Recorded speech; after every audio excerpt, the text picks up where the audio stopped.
membedakan ya mana yang bakteri, mana yang jamur sebagai agen infeksi. Nah, untuk jamur sendiri itu dia selnya eukariota, sedangkan bakteri itu yang prokariota. Nah, kemudian dari struktur dindingnya aja mereka berbeda. Seperti jamur tuh banyak mengandung membran yang kolesterol, kemudian dia ada dindingnya itu ada glukan, ada mana, kemudian ada juga kitin seperti hewan, tapi dia bukan termasuk hewan, bukan termasuk tumbuhan. Kemudian jamur ini punya struktur spora. Nah, spora di jamur itu beda sama spora di bakteri, karena nanti yang mau kita lakukan di lab waktu pewarnaan itu adalah pewarnaan spora bakteri. Nah, jadi spora jamur itu untuk kepentingan reproduksi, sedangkan spora bakteri itu untuk kepentingan survival, kepada untuk bertahan hidup. Nah, secara metabolisme jamur itu dia semuanya itu heterotrof. Jadi jamur ini dia mendapatkan nutrisinya itu dari absorpsinya dari substrat, dari sumber-sumber yang lain. Dia nggak punya klorofil kayak tanaman untuk membuat makanannya sendiri gitu. Nah, untuk jamur ini yang mau kita perdalam itu adalah jamur-jamur tentunya yang berdampak pada dunia kedokteran.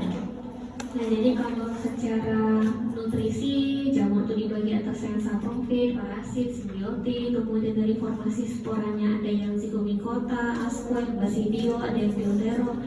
Nah, yang mau saya review untuk yang kali ini adalah Patogenum fumi, yang dia sebenarnya jamur yang kita lihat secara mikroskopis, karena itulah jamur yang bisa buat penyakit. Ini kita ceritanya infeksi, bukan kayak misalnya ada seseorang yang memakan jamur-jamur yang biasa jadi bahan pangan, kemudian dia sakit karena keracunan makanan, tuh beda lagi.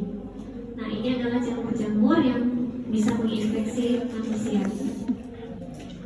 Nah, jadi secara umum jamur ini dibagi atas yeast dan mold. Nah, yeast ini nama lainnya adalah ragi.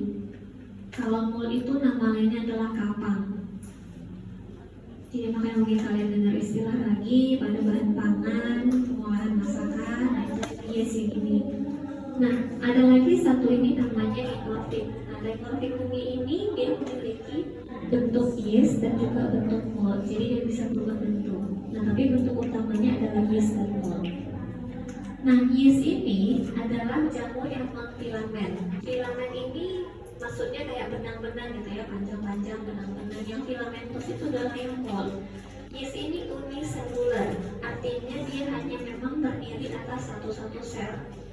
Nah, jadi seperti fungal sel di samping ini, inilah si yeast. Nah, yeast ini bisa bertunas atau banding istilahnya. Nah, dia bertunas, keluarlah satu sel anaknya.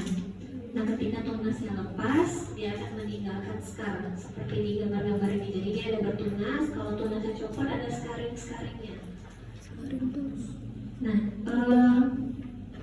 di sini tadi juga bisa tumbuh dengan oksigen, tanpa oksigen. Nanti itu saya bahas di kuliah yang keduanya nanti mitosis. Nah, untuk yang struktur tadi, seharusnya kan sel anaknya ini lepas seperti ini. Tetapi ada kondisi-kondisi di mana sel itu nggak lepas, dia bertunas, tidak lepas, bertunas lagi, nggak lepas, sehingga dia membentuk struktur yang panjang, seolah-olah dia multiselular. Tapi dia tetap bukan jamur yang multiselular, dia adalah jamur yang uniselular, hanya saja ketika proses banding tidak dicopot sempurna. Struktur ini namanya pseudonympha. Nah, sedangkan mold atau yang kapang itu dia filamen, jadi berfilamen seperti gambar ini. Nah, ini filamen-filamen panjang-panjang ini adalah namanya hifa. Nah, hifa ini terdiri atas sel-sel, jadi jamur yang mold itu multiselular. Nah, jadi sebenarnya ini ada sel-sel sendiri. Nah, hifa ini bisa bersepta, bisa tidak bersepta, silahkan nanti kalian lihat lagi kuliahnya, cycle hifa itu bagaimana, tapi yang jelas mold itu yeast itu uniselular, mold itu ya multiselular. Nah, HIFA ini fungsinya salah satunya itu adalah, jadi HIFA ini kan tumbuh, ada bagian yang penetratif ke dalam substrat tempat jamur itu mengambil nutrisi, ada bagian yang aerial atau bagian yang preproduktif. Jadi biasanya di areal ini nanti dia akan melepaskan spora-spora untuk berkembang lagi. Nah, sedangkan di bagian yang penetratif ini yang di tempat mendapatkan nutrisi.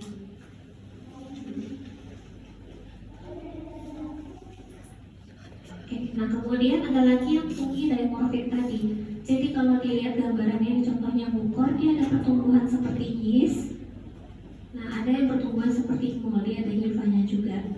Nah, biasanya fungi-fungi seperti ini kalau dia di lingkungan dalam suhu 25 derajat dan biasanya di tanah gitu. Nah, sedikit lebih dingin, nah itu dia bentuknya mol. Tapi ketika dia masuk ke dalam tubuh manusia, dia bisa bertumbuh seperti yeast. Nah, jadi rata-rata fungi yang patogen ini memiliki bentuk dimorfik seperti ini. Nah, untuk reproduksi nanti kalian lihat lagi ya di kuliah pertama. Nah, ini sekarang kita langsung masuk ke bagian yang kedua. Kita membahas tentang penyakit. Nah, untuk penyakit namanya itu adalah mikosis. Ya, mikosis itu adalah penyakit akibat jamur.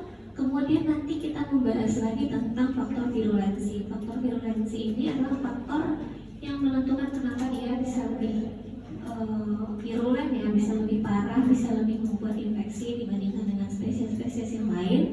Kemudian faktor predisposisi yang mempermudah seseorang terkena infeksi, biasa dari host. Lalu ada defense dari kita terhadap infeksi jamur.